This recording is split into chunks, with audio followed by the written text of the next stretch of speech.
Despite great technological progress and material abundance, our society is unwell, physically, emotionally, and spiritually.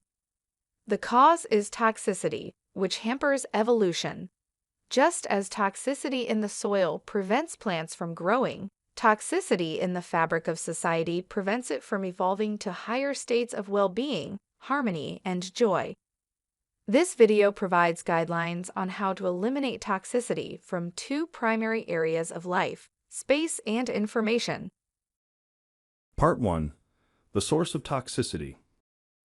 The pervasive toxicity around us comes from the global machinery of consumerism, which pursues profit at the cost of well-being.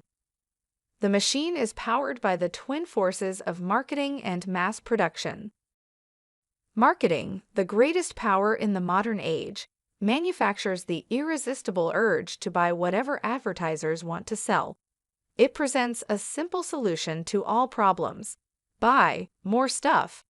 The conditioning hooks people onto the never-ending cycle of consumption. Mass production is about manufacturing what sells rather than what is healthy. Take the example of food. Food manufacturers value shelf life, low production cost, and repeat business, not nutrition. The goal of repeat business is achieved by making food addictive. Such food is manufactured using toxic chemicals and creates craving rather than satisfaction, because craving is the quintessential gateway to profit. By consuming such food, we have become an unhealthy population. The chains of consumerism prevent spiritual freedom. Trapped in consumption, people can't cultivate spiritual gifts of self-knowledge, wisdom, clarity, inspired communication, and a higher vision for society. Part 2. Steps to freedom from toxicity. There are 3 steps to freedom from toxicity. The first step is to detox. If you want to grow a beautiful garden, you first have to remove weeds. The step of detoxing is about removing toxins from the system. The second step is to declutter. Clutter, while not toxic in itself, impedes the natural flow of energy and thus growth. Clutter makes it hard to focus on important things. This step is about removing clutter so that only the essential remains. The third step is to disconnect from the sources of toxicity and clutter. Unless their source is removed, clutter and toxins will keep on accumulating in your environment. Let's apply these steps to space detox. Part 3. Space detox. On the physical journey, space acts as a conduit for spiritual energies. When space is cluttered and chaotic, it drains your cognitive resources, creates anxiety, and reduces your ability to focus. Here are the 4 steps to decluttering and beautifying your space. 1. Get rid of broken things. Most people lack a conscious process to remove what does not serve them, and therefore, they keep accumulating junk. As a first step, get rid of everything that is broken, unusable, or outmoded. If possible, donate these to people who can use them for parts. 2. Get rid of unused things. These are things you have not used in the last 6 months. Most common are clothes, shoes, and things in the garage. If you haven't worn or used something in the past 6 months, there is a high chance you never will. Give them away or sell them so others can use them. 3. Clean and organize your space. Vacuum, dust, wash, or wipe down your environment until it looks clean and inviting. Next, rearrange furniture and things to optimize space and make belongings easily accessible. 4. Beautify the space. The last step is about adorning your space with inspiring items without spending a lot of money. You can decorate cleared space by rearranging, using plants, flowers, or pictures of loved ones. A functional and minimalist space brings joy to everything you do and is easy to keep clean and decluttered. Disconnect from sources of clutter. The cause of clutter is the conditioned belief that more is better. This belief drives people to accumulate more and more stuff. Further, the ability to possess more requires purchasing power. When purchasing power becomes the sole aim of human life, it loses touch with beauty, meaning, and purpose. The maddening noise of more can be tamed through essentialism, the practice of focusing on the few things that matter and eliminating everything that does not.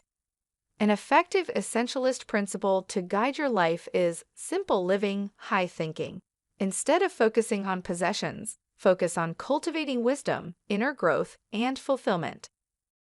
5 ways to minimize waste. As conscious beings, we are responsible for taking care of our planet.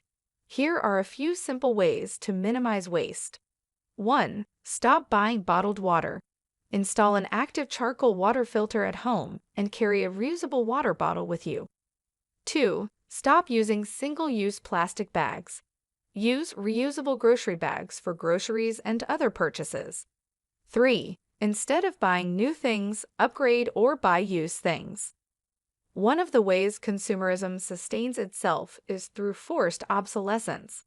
An example is phones with built-in batteries. When the battery dies, people just buy a new phone. Instead of buying new things, buy used or refurbished things and upgrade when possible. In addition to helping the environment, you will also save a lot of money. 4. Compost if you can. Up to 25% of the items in your trash can be prevented from going to landfill by composting. Many cities offer compost bins to collect food waste. If your city does not offer compost bins, you can learn how to compost and turn waste into natural fertilizer. 5. Buy from local farmers. Buying from local farmers is an excellent way to get fresh and healthy food, support your community, and reduce waste created by shipping and refrigeration. Space. Detox challenge. As a fun challenge, eliminate all discretionary consumption for the next 30 days. Postpone all purchases other than essentials and tools for inner growth. After 30 days, evaluate the postponed purchases. Do you really need them? You will find that in most cases, you don't. Part 4. Information detox. The fuel for spiritual growth comes from attention, the ability to focus on what truly matters. Alas, this priceless resource has become a victim of consumerism. To sell goods and services, advertisers first need to attract the attention of the masses, which makes human attention the dearest commodity in the modern age. Harnessing human attention to keep the machinery of consumerism running is done through attention mining. A prime example of attention mining is Facebook, a company that uses clever algorithms to harness the core human need for social connections. By offering variable rewards similar to slot machines, it has created an addictive platform. The ability to tie users to their feeds for hours makes Facebook worth $500 billion. The origins of attention mining. Tim Wu's insightful book, The Attention Merchants, traces the origins of attention mining back to 1830, when Benjamin Day, a cunning businessman, upended the newspaper business. Before Day, newspapers were like any other product.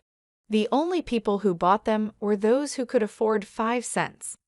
Day realized that instead of selling a newspaper, he could sell the attention of his readers to advertisers. He started selling his newspaper, the New York Sun, for a penny, way below the cost of production. His goal was to create a mass audience, a commodity that advertisers would pay for. Day soon discovered the formula for mass appeal, showcasing the worst side of humanity, the bizarre, the lurid, the grotesque, the shocking. If it bleeds, it leads. Day also found that selling fake news, if it was sensational, would generate huge profits. In 1835, The Sun ran a story about astronomical discoveries falsely attributed to famous astronomer Sir John Herschel. The 5-part series described what could supposedly be seen on the moon through his giant telescope, flying man-bats with insatiable libidos. The Sun gave them a scientific-sounding name, Vespertilio Homo. The moon hoax made The Sun the most successful newspaper of its time and Day extraordinarily rich. With technology, the mechanism of distributing information has evolved from newspapers to radio, to TV, to the internet. But what hasn't changed is the unrelenting greed for human attention and the methods to mine it. The essential ingredients of making news appealing have remained the same: drama, sensationalism, spectacle, and negativity.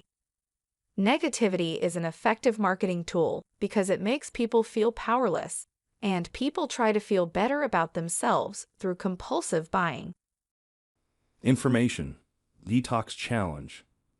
Almost all information that flows through mass media leaves you powerless, egotistical, and addicted. If you're serious about spiritual growth, shut off mass media in favor of conscious and careful consumption of information. Here are the steps to information detox. 1. Stop using mass media completely for the next 30 days. This includes news, TV, and social media. If you have media apps installed on your phone, remove them. Use your time to read, rejuvenate, learn new things, and connect with people offline. 2. Restrict your discretionary internet usage to a maximum of 30 minutes a day and use it for essential activities only.